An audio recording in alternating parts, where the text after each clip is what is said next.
Welcome to The Explainer. Today, we're putting the Golden Arches through a rigorous trial by fire. We are going to take McDonald's, a familiar staple for literally billions of people, and analyze its stock using the world's most legendary financial frameworks to determine its true investment value. We're talking about taking all the raw data, the revenue, the margins, the strategic plans, and looking at it all exactly the way the greatest investors in history would. So here's our roadmap for the gauntlet. We'll start with a snapshot of the current state of the business. Then we'll apply the distinct investment lenses of Warren Buffett, Peter Lynch, and Benjamin Graham, followed by some pure quantitative models to reach a final definitive verdict. Section 1, the McDonald's snapshot. Let's dive right into their current financials. To set the stage, McDonald's is currently trading at $280.63 per share. This company boasts massive scale, bringing in $26.89 billion in annual revenue. They operate 43,477 restaurants globally, and get this, an incredible 96% of those are franchised. Under their Accelerating the Arches strategy, they have this highly ambitious plan to reach 50,000 units by 2027. Basically, it's a highly efficient machine. But before we go any further, I gotta throw a massive curveball your way. Take a look at this staggering number. McDonald's has a heavily distorted negative return on equity of negative 478.38%. How is that even possible? Well, it's because they have negative shareholder equity of negative $1.79 billion. On paper, their liabilities exceed their assets. But actually, scratch that panic. This isn't a sign of bankruptcy at all. It's really just the result of decades of aggressive stock buybacks that have artificially pushed their book value into the red. You'll want to keep this in mind because it absolutely breaks some traditional models, as we're going to see in a minute. Section 2, the Warren Buffett lens, focusing on economic moats and cash flow.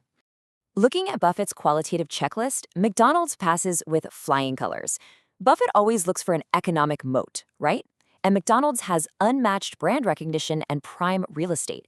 He wants excellent management and high margins. And man, McDonald's delivers a phenomenal 46.09% operating margin. He wants consistent earnings, which they show with a solid $12 earnings per share. And regarding that negative equity we just talked about, Buffett actually loves companies that buy back their own stock so aggressively. But most importantly, he looks for owner earnings. And McDonald's generates a massive $7.32 billion in free cash flow. So the crucial point is, Buffett would love this business. However, despite the incredible business quality, Buffett demands a strict margin of safety. He just won't overpay. If we estimate an intrinsic fair value around $215 based on his preferred cash flow multiples, and then apply a 20% margin of safety, Buffett would likely wait for the price to drop to the $170 to $175 range before actually triggering a buy. It's a great business, for sure, but not quite a great price for the oracle. For you as an investor, the big takeaway here is that patience is key, even with world-class businesses. Section 3, the Peter Lynch lens, balancing growth versus valuation. Lynch would definitely categorize McDonald's as a stalwart, a large, established company that isn't going to grow at light speed, but offers rock-solid stability. To evaluate stalwarts, Lynch relies heavily on the PEG ratio. This is calculated by taking the price-to-earnings multiple and simply dividing it by the expected growth rate. Ideally, Lynch wants to see a PEG ratio right around 1.0, which means the growth rate perfectly justifies the price multiple. Let's do the math for McDonald's. If we take the current price of $280.63 and divide it by the $12 EPS, we get a PE ratio of 23.38. Now, if we divide that 23.38 PE by an estimated long-term EPS growth rate of around 8%, we get a PEG ratio of 2.92. For Lynch, a PEG of 2.92 is just way, way too expensive. Combine that with massive institutional ownership, which Lynch typically views as a negative because it means the stock is already discovered and crowded, and his verdict would be a clear sell or avoid. The lesson here? Even a highly profitable company can be a poor investment if the growth doesn't match that premium price tag. Section 4, the Benjamin Graham lens, looking for strict value backing. Graham uses the super strict defensive investor checklist. He wants adequate size, earnings stability, and a strong dividend record, which, to be fair, McDonald's absolutely has. But he also demands a strong financial condition, specifically a current ratio of at least 2.0. McDonald's sits at a very weak 0.95, meaning their current liabilities actually exceed their current assets. Furthermore, Graham requires a moderate price-to-book ratio, and as we discussed earlier, McDonald's has negative book value. And this brilliantly illustrates just how much Graham's classic philosophy clashes with modern financial engineering. If we try to use Graham's famous intrinsic value formula, which is the square root of 22.5 times the earnings per share of $12 per share times the book value per share of negative $2.52, the formula completely breaks down. You literally cannot mathematically calculate the square root of a negative number. Consequently, a strict Graham value investor would run for the hills. Graham wanted hard, tangible asset backing to protect his downside. He would flat out refuse to pay a high earnings multiple for a company with a leveraged balance sheet and negative tangible equity. His verdict? He would absolutely not touch it. Section 5. DCF and Quantitative Models. Okay, setting the guru philosophies aside for a second, let's start with a classic discounted cash flow, or DCF model. If we project a conservative 5% growth in free cash flow, apply a standard 8% weighted average cost of capital, and assume a 2.5% terminal growth rate, we arrive at a base case fair value of $212 per share. Running a sensitivity matrix, you can see how tweaking those assumptions changes the value, but getting to the current $280 price, you'd basically have to assume near-perfect execution and zero macroeconomic hiccups.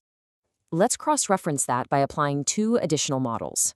If we use a dividend discount model, factoring in McDonald's super reliable dividend history, it yields a somewhat higher fair value of $260.40.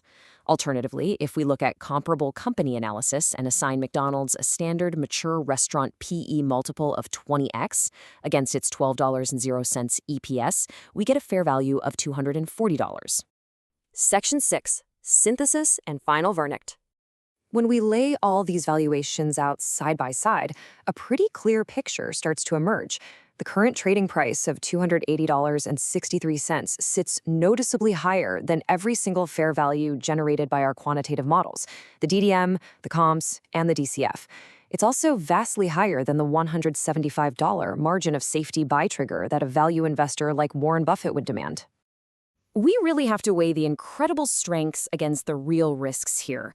On one hand, we are looking at a phenomenally efficient, moat-protected business. Operating margins at 46% and a 96% franchise model makes this an absolute cash-printing machine. But on the other hand, it comes with the risk of a highly leveraged balance sheet and a premium price tag in the market that leaves absolutely no room for error.